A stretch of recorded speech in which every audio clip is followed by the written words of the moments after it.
Yo, this is DJ Five Venoms, and I'm hanging out with Rob on Front Row Live.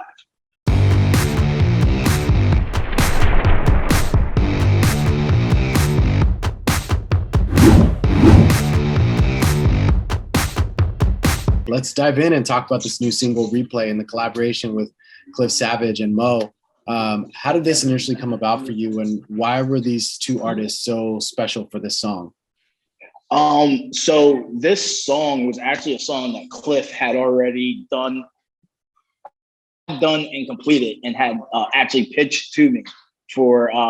He actually sent me a bunch of like opens and complete songs for me to like possibly use to put out. So that song stuck out to me. It was such a vibe. It was such like a dope song, the content of it. And I was like, yo, let me get this song and let me get a feature on it. So I had reached out to Moe. Moe had like a lot of success at the time. He he had a song called Out of There that was like on NBA 2K. He signed the Epic. So he seemed like I had a good relationship with him.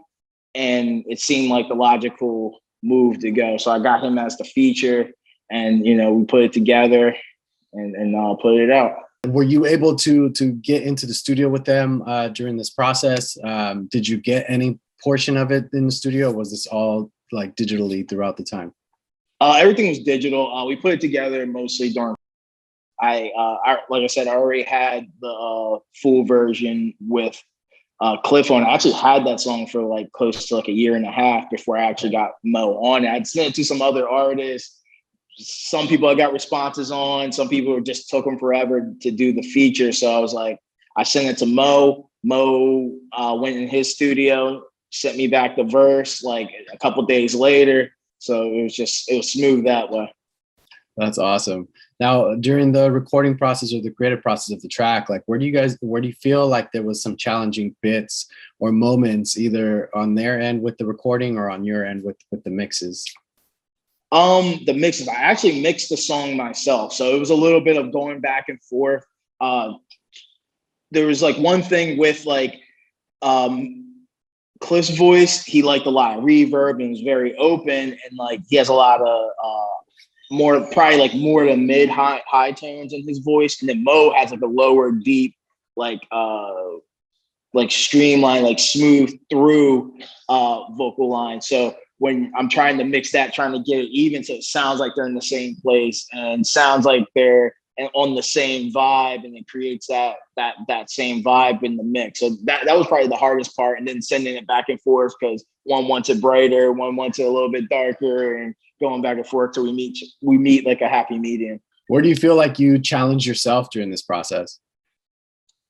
I think just releasing records in general. This is my third single, and it's been a learning process. The two past drops I had were in the middle of, or right at the beginning of.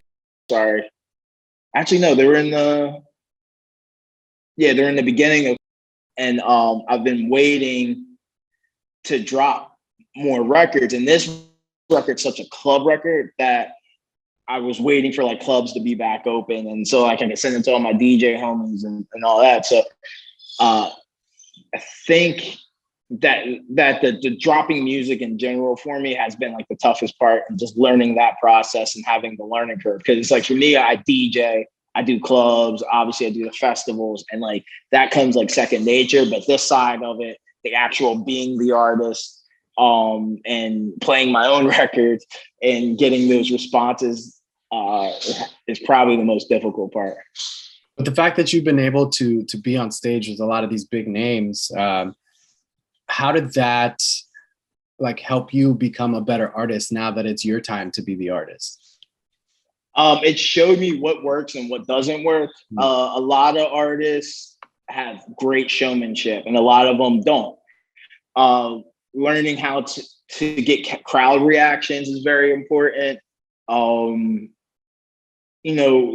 There's certain things like you'll hear music and you might not get it until you see the live performance. Like 21 Savage is a perfect example of that. The first time I seen 21 Savage was at the second Rolling Loud, and I didn't necessarily connect with the music, until I've seen, 10,000 kids screaming every last word of it. And I'm like, now I get the energy behind the music and everything. So it's like that like creating songs that like work well for live performance and festivals, and then there's songs that really work well for clubs, and then there's songs that work for both. So like trying to target both is probably one of the things I learned from seeing those artists that I've worked with perform. As far as making Replay a club track, what did you have to go through in order to make that happen? What makes it a club track? Is it the BPM that you go with, or is there something in particular that makes it a club track?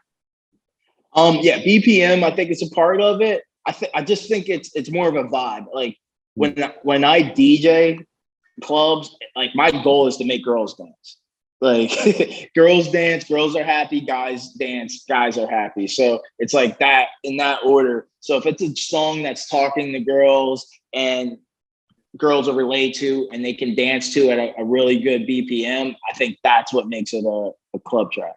Now, as far as everything opening up, shows starting to happen, festivals starting to happen, Rolling Loud recently got announced to July, which is like literally around the corner. So yes. Being that you've had so much experience performing on Rolling Loud, what do you think will be different this year as far as your performance and as far as the festival itself? Well, one thing we're usually in May. This year we're in July, so it's going to be a lot hotter. So being prepared for the heat is definitely key. It normally rains, so that's not going to be a difference. We're what else to expect?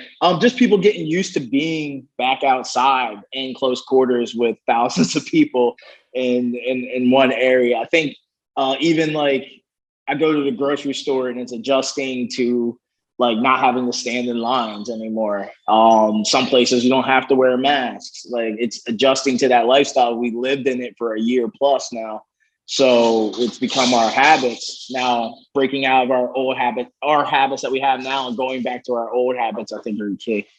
Lastly, now that you have been releasing music as your own music project, what can fans look forward to? Can they look forward to maybe some kind of mixtape, some kind of EP, more singles from you? Yeah, definitely more singles coming. Working towards getting to the EPs. Definitely want to do mixtapes with other artists. I've been setting things up, so there should be some special things coming soon on that end.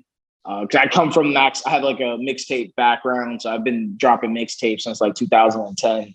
So getting back into that side of everything would be really cool. But yeah, definitely EP coming. Definitely more singles. I have a follow-up single that should be coming out in July if everything goes smooth. Okay. So right before Rolling Loud's the fall. So nice. I mean, that's a good way to promote it and then perform it throughout the festival. So awesome. Well, congratulations with Replay and the success with Rolling Loud as well. And hoping to catch you this summer on the festival. Awesome, man. Thank you.